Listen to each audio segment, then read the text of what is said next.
The secret to crack CAT is taking a lot of mocks. We at Krakow give all the previous year's CAT, ZAT and IFT papers in the actual exam format. Also, if you just Google Krakow free CAT mock, you can find 3 free CAT mocks in the latest exam pattern. You can take them and get detailed analysis. Hi everyone, I am Keshav Shastri from the Krakow family.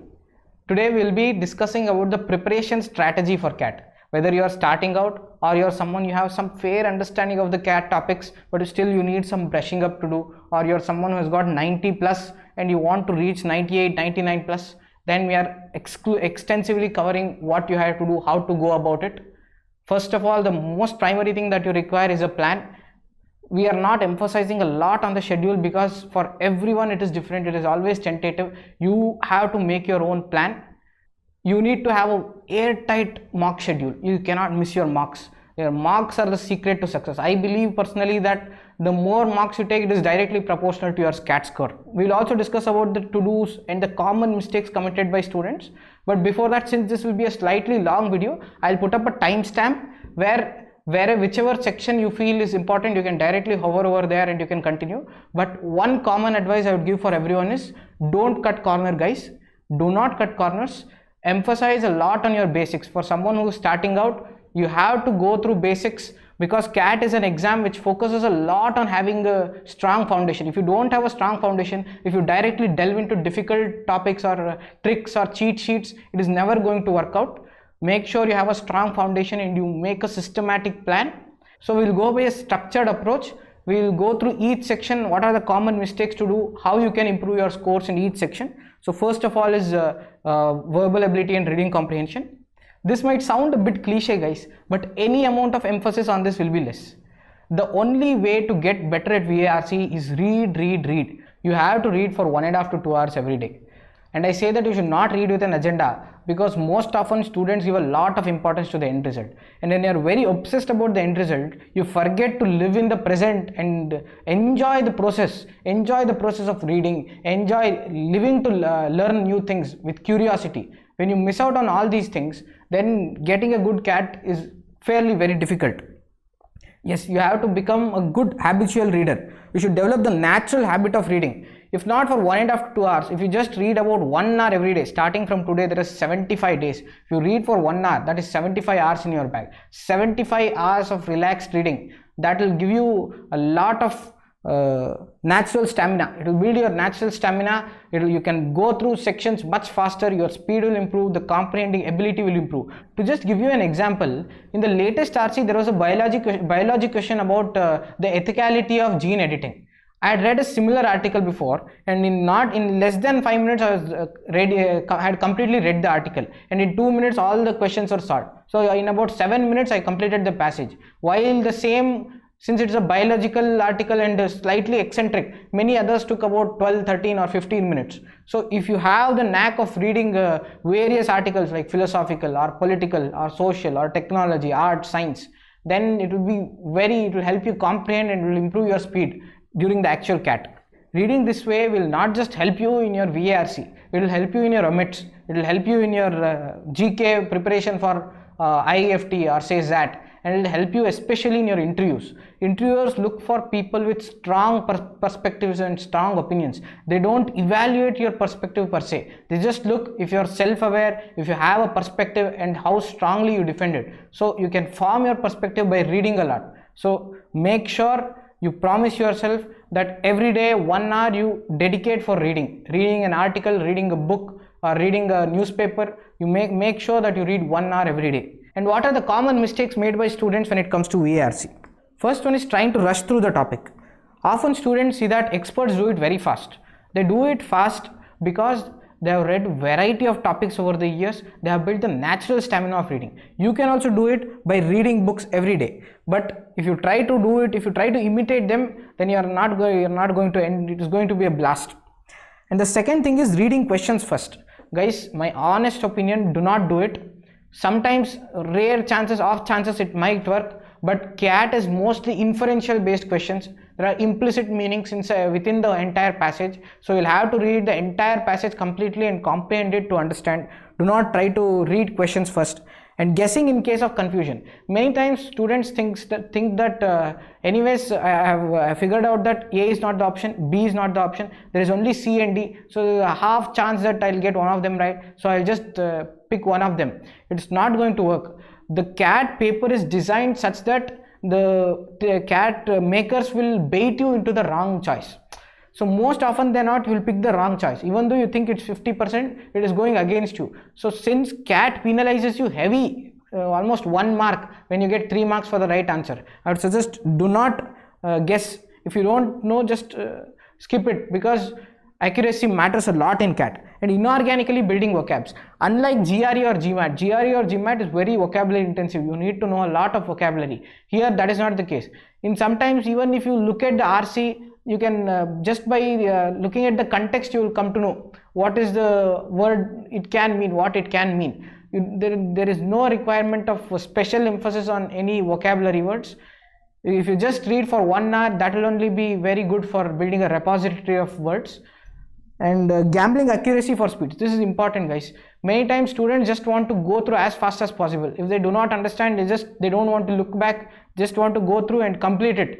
They want to complete the entire RC in as fast as possible. When you do that, since CAT is inferential based, as I already told, you will miss many little details, and that will bait you into mistakes. So make sure you give ample time. And CAT speed is in fact important, which you can improve by reading books, but don't rush through. Referring the passage repeatedly. If you have taken a lot of marks, you are very likely to know where the question is most likely to come, which word is it going to be centered around, so you can give more importance to that part when you are reading the passage. But if you have not taken, then usually students will go back again and again, they'll look where that sentence is, where is the author referring to, and you'll waste a lot of time. To avoid that, you'll have to give your undivided attention while reading the passage. You'll have to be extremely focused throughout the passage. Then you need not have to ponder where did the question arise from in the first place. And the last one is slow reading. The first reading is slow. This happens because of lack of stamina. If you have not had the natural habit of reading, then your first read is very slow. Often students they start a para, they'll read 3 lines, they'll not be able to comprehend, they'll start the para again, they'll read 2 lines, again they'll start. This keeps happening unless you have a hold on those topics, say politics or economics. Unless you have a hold on it, you'll waste a lot of time. So read a lot of diverse topics from diverse sources. I know that VARC is boring or sometimes intimidating. This happens if you don't have a knack for all those topics. So build a knack, promise yourself to read every day, and once you have that knack, then everything gets easier. And to give you an example, in one of the other ANCATs, the colonialism passage was very easy for me. So say you take usually 12 minutes, and in one of them you took 6 minutes because you had already read a similar passage. You get extra 6 minutes. You can make probably 2 or 3 para jumbles in that time. You get additional 6 marks. Bingo! That 6 marks will give you a lot of differentiation, sometimes even 0.5 or 1 percentile. So it makes a lot of difference. And the last thing is, make sure that you don't attempt all the question in VARC, guys. Within the first 30 to 40 seconds, you should be able to guess whether it is in your comfort zone. You will assess it, you will see if you are comfortable with it. Is your reading speed slower than usual? How comfortable are you? Are you familiar with that topic? If you feel it's not good, then jump through it as fast as possible. Don't waste more than 30 to 40 seconds, because as soon as you read it, you will be able to look at it, understand whether it's in your whether it's a possibility for you or not. So that's about VARC. We'll go into DILR now. Coming to DILR, how to get better at DILR? You can get better by solving at least 2 DILR sets every day. You have to solve 2 or maybe 1 at least. And there are 2 parts of solving a LR set. The first one is understanding the parameters or the data given. You first gather all the data and then you get the approach to solve it. How do you get the approach to solve it? You need to solve variety of puzzles, unique problems. When you solve this variety of puzzles, you get a sense of intuition whether you can solve this specific DILR set or not. How difficult is it? Should you skip or not? This intuition comes only when you solve a variety of puzzles, or most often than not you'll get stuck and you'll not be able to decide whether to go ahead or continue with it. And CAT especially has a lot of logic intensive question. Nowadays it is not computational based how it was earlier. Since last 2 years it has been very logic intensive. So you can build this logic by solving variety of puzzles from different sources, different kinds of puzzles. Don't get stuck in a similar kind of puzzle, say arrangement puzzle or Venn diagrams. Don't keep doing them repeatedly. You need a lot of variety. And specifically Kraku, sometimes it is difficult for me to solve our own LR sets because they are very eccentric, very unusual, very strangely designed. You need such problems, different types of puzzles. Only then will you be able to get a knack for it. And this section is specifically very unpredictable, guys, because in quant also you have a sort of understanding that you have more weightage on arithmetic or geometry and you have less weightage on P and C or numbers, but that is not the case with LRDI. 4 are for LR and 4 are for DI. All these 4 can be puzzles, or sometimes there can be no arrangement question or no Venn diagram questions. So you will have to have a wide variety of thought process. Since the sample space is huge, you need a lot of practice, guys. Again, a cliche, but there is no substitute for hard work, and you will have to practice a lot. And in this section, I would recommend you to take sectional tests. Sectional tests, especially from different sources, so that you come across varied approaches or varied types of problems. Because there is no hard and fast rule to crack LRDI. It is only through practice and variety. If you ask me, apart from this, how else can I improve my LRDI section? Developing a hobby of solving puzzles. Why is this important? I can give you a personal anecdote. I have a friend who is a big chess fan. He's a very big chess enthusiast. He keeps playing chess at least an hour a day. Earlier he used to get an okayish LRDI scores. Now his scores has shot up and he's getting about 70. So developing a hobby where you decipher things, or you're solving things, you're figuring out things, you're solving some sort of problems, or having a strategy game of some sort of such a hobby, that can also really boost your scores in your LRDI sections. And as I said, you can take some sectionals. Usually I wouldn't recommend sectionals because it is not effective way to measure your scores, because you are not going through the 3-hour grind. But especially for LRDI section, you can take sectionals to improve your scores. Common mistakes of DILR section. First one is skipping too fast, guys. Unlike the VARC section, where when you see the question within the first 20 to 30 seconds, you will realize whether you have read a similar passage, whether you are comfortable or not. Here, sometimes it might seem like it is not, it is data, sometimes it is seem like it is very data intensive. It seems very intimidating, but once you go in and you get the logic of it, it will be a piece of cake. Sometimes it has a very little data, yet it will be very challenging, very excruciatingly painful, and you will not get the result, and your overall score goes down the drain. Yet you will have to spend at least 1 to 2 minutes for the question.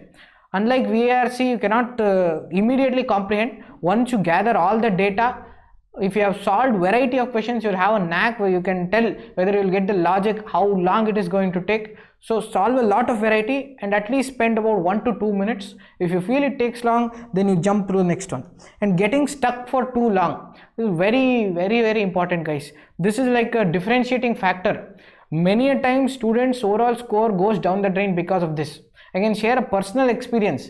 In one of the CAT exams, I got very good scores in VARC section, very good score in quant section, but my score in DILR collapsed. That is because I got stuck in one of the sets for over 15 minutes. I didn't let go of it. I thought I'll get it. I kept on doing over 15 minutes, and ultimately and then I had to skip through it because I didn't get the logic. There was some error I was making, and ultimately my overall score went down the drain. So don't do it, don't get baited. Make sure within the first 2 minutes, if you don't get within the first 2 minutes, at least by 5 minutes, you should have been over with it, or you should be confident that you will get it. And the third one is considering improper or incomplete data. This is a very trivial mistake, guys. We want to do it very fast. Our intention is to maximize speed, and in that sense, you would have got all the parameters, you would have lined it up. But something one is missing, and that one would already be in the question, but you would not have taken that into the account because you are going through so fast, you will miss it. So important thing about DILR is you gather all the data accurately. When you are gathering the data, write it down and gather it accurately. Only when you have all the data, then you can smoothly solve the puzzle. Or once you start off on the wrong foot, then every step you take will be wrong. So make sure you gather all the data first, and then solving basic and common type puzzles. As I already said, many students make these mistakes. They are subscribed to one type of test series. They take a similar solve similar puzzles like syllogisms or Venn diagrams or arrangements. They are not exposed to varied types of puzzles. When you don't have that exposure to variety, you will not have the knack whether you can solve it or not. You will get stuck, and once you get stuck, you will go down in the sectional and your overall score will collapse. So make sure you solve a lot of variety and you don't solve a single common type of puzzle. The last one is not trying to understand varied approaches. Many times students get the solution right, they get all the 4 right, but once they get the 4 right, they skip the analysis part. They will not check what has the author, what is the ideal or the optimal way the author wanted you to get the solution from. Because you got the solution, you will not analyze. Don't do that. Usually for the LRDI questions, there are multiple approaches to solve the problem, and once you see that approach, you will get like, this is a better moment. You'll have that moment. Make sure you check out varied approaches, you get varied ideas. That will really help you to boost your performance, your speed, and getting to the optimal way to the solution. So that's about DILR. The only secret is solving a lot of puzzles, developing a hobby of puzzles, or make sure you do 1 or 2 DILR sets every day, and you avoid these common mistakes. And let's come to the last part, that is the Quant. Quant is the most intensive section among the 3 guys. It is the elephant in the room. That is because there is a lot of concept to cover, a lot of ground to cover, and that is why it is the most focused section by aspirants, and they don't focus so much on VARC or LRDI. The fundamental mistake that they do is cutting corners, not having a strong foundation. I see students in Pagal Guy, they don't have their basics settled yet, and they try to solve problems of others, difficult, very complex problems. That is not going to help. Solving some niche type of problems is not going to help. You have to have a strong foundation. You need to know all the topics. You cannot skip any topics. We'll come to that shortly. So first and foremost, you need to have a strong foundation. Once you build your foundation, then comes building rigor, where you know the jargons of geometry, or you know the various theorems in numbers, or you know all the formulas in arithmetic, and all the concepts of algebra, P&C, ratios and percentage ratio proportions. If you are good at all these things, these are fairly easy topics, guys. More or less 10th and 12th level. If you're just good at it, you can easily score 90 plus. It is not at all difficult. If you ace arithmetic, you can be certain of getting about 94, 95 plus, because arithmetic is a large chunk of the quant part. And if you ace geometry along with arithmetic, you can be certain of getting 99 plus, provided you do it at a considerable speed, because arithmetic and geometry hold the biggest part in quant. Once you know that and you are fairly good at the others, you can be certain that you will get 99 plus, provided that you don't spend more than 3 minutes on any question. You need to be fast. And during this process of preparation, make sure you clarify each and every doubt of yours. You ask doubts, you have a clarity on your basics, and you get varied approaches. Why is varied approaches important? You can usually see that you have got the answer. You can solve the problem, you have got the answer. But the author wanted you to get it in a better way, in a very optimal way. You need to know the solution so that it will help trigger your brain in very good ways. That is, most often these cheat sheets don't work. Mugging up formulas don't work, because you're artificially trying to mug up the formulas.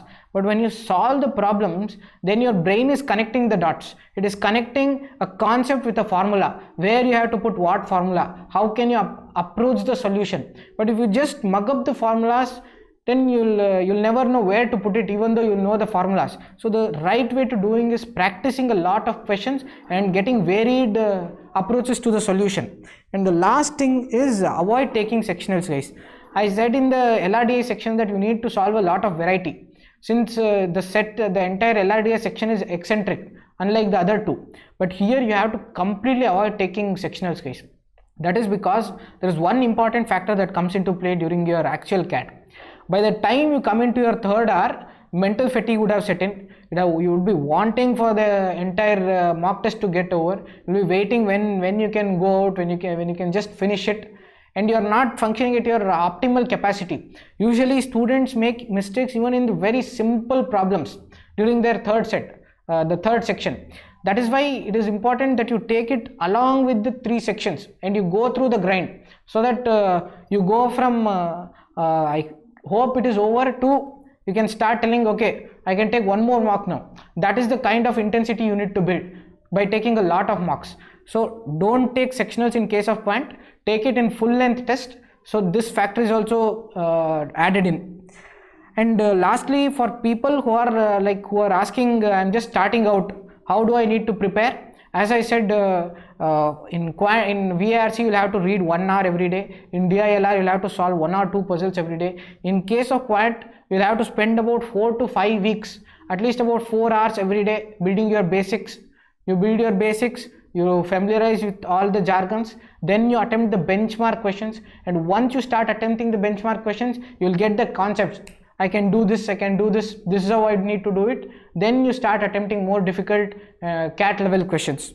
And for someone who is like, I know concepts, I had focused in my 10th and 12th, but I still feel I need a brush up. You can do it for 1 or 2 weeks, not as much as 3 or 4 weeks. But again, it is more or less similar. And I would advise everyone to make your own schedule, guys, because it is all tentative, whatever I say, because you know your level of expertise, what you have studied, where you need to work hard. Make sure that you make a plan, you make a promise for yourself. Now let's look at the common mistakes made by students in the quant section. As I already told, don't skip fundamentals. It is a foundation for your CAT. It is very important. Don't skip it, don't cut corners. Second one is solving very difficult doubts or solving eccentric problems, very niche problems. This is not going to help you. Most often students spend about 3 to 4 hours solving 1 or 2 problems, and then they'll get that hurrah moment, but it is not useful. That 3 or 4 hours is more or less equivalent to about 15 to 20 minutes of CAT preparation. It is a criminal wastage of time. Don't solve difficult, don't attempt unless you have your basics strong. And don't waste too much time on, don't get obsessed about questions. Even while analyzing your mock, if you feel you have not got a question and you try for 1 or 2 minutes, maybe 3-4 minutes, you don't get it, then you see the solution, next time you will be faster. Don't get obsessed and waste a lot of time on it. And skipping a few topics, this is very important, guys. You cannot skip any topics in quant, guys. Many times this is one of the favorite questions by students. Can I skip topic? And still many experts say that yes, you can skip topics. This is the number of questions from here. This is the number of questions from here. No one can certainly say that what will be the exam pattern this year. Every year it is flexible, it is changing. And moreover, even if it is not flexible, say you have prepared very well for arithmetic, but on the day of the exam, arithmetic is very tough and you are able to solve half of it. While P&C was very easy, you left out P&C. Then you will be at a major loss. So don't do it. Make sure you have all your fundamentals figured out in all your sections. Ticking boxes before starting mocks. Very important thing.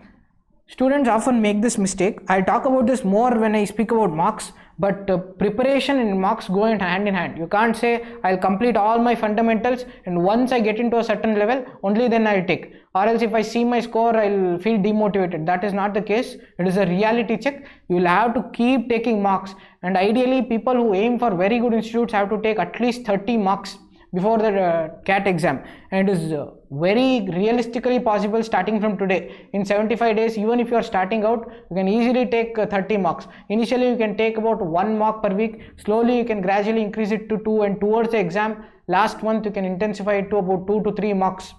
You can easily take 30. And people who get into IM ABC, they are usually taking about 40-50 mocks. So make sure you do it along with your preparation. Spending too much time on a problem. What happens is, many times students gloat, they come out of the exam and they gloat that they solved a very difficult geometry question or very difficult arithmetic questions. But at what cost? They have taken about 6-7 minutes or 8 minutes to solve it. That is not good, guys.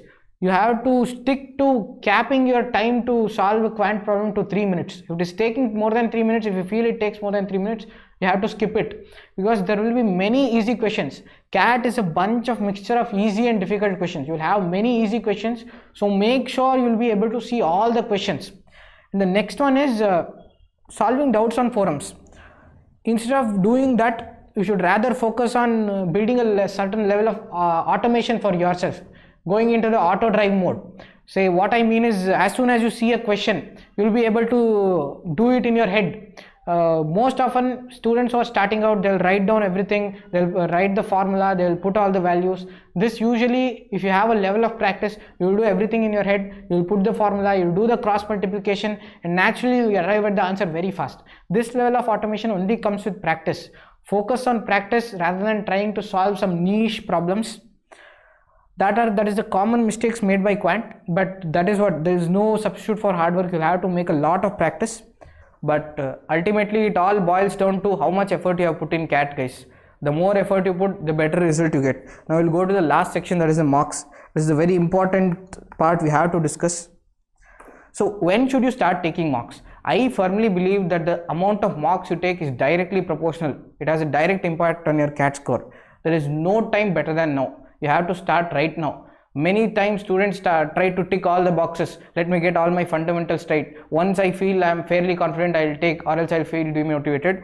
Don't do it. You need to have a reality check. You need to know where you are to improve. Even if you are bad, you can work on it. If you don't take mocks, then most likely you are not going anywhere. Just doing fundamentals won't help.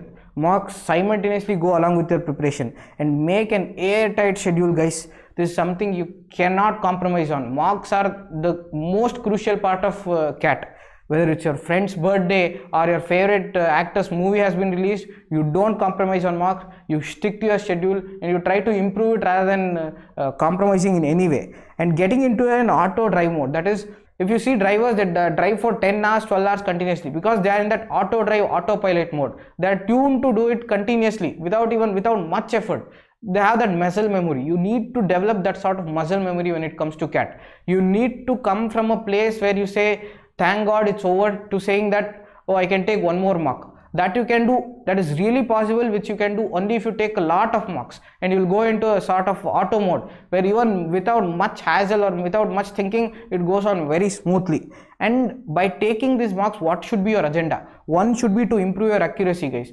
The CAT is all about accuracy and speed. You have to increase your accuracy, and especially in LRDI, if you put the puzzle into place, you'll get all the 4 right. So mostly you should target somewhere 90 or to 100% accuracy, because if one of them is wrong, then likely that you have put all the 4 of your questions will be wrong, because you have got the entire puzzle wrong. But VARC, I know sometimes it is challenging. The very close options will be there, but even VARC will have to try to target somewhere 80. This you will do by analysis and what type of questions you are doing wrong, where you need to work, that you need to do.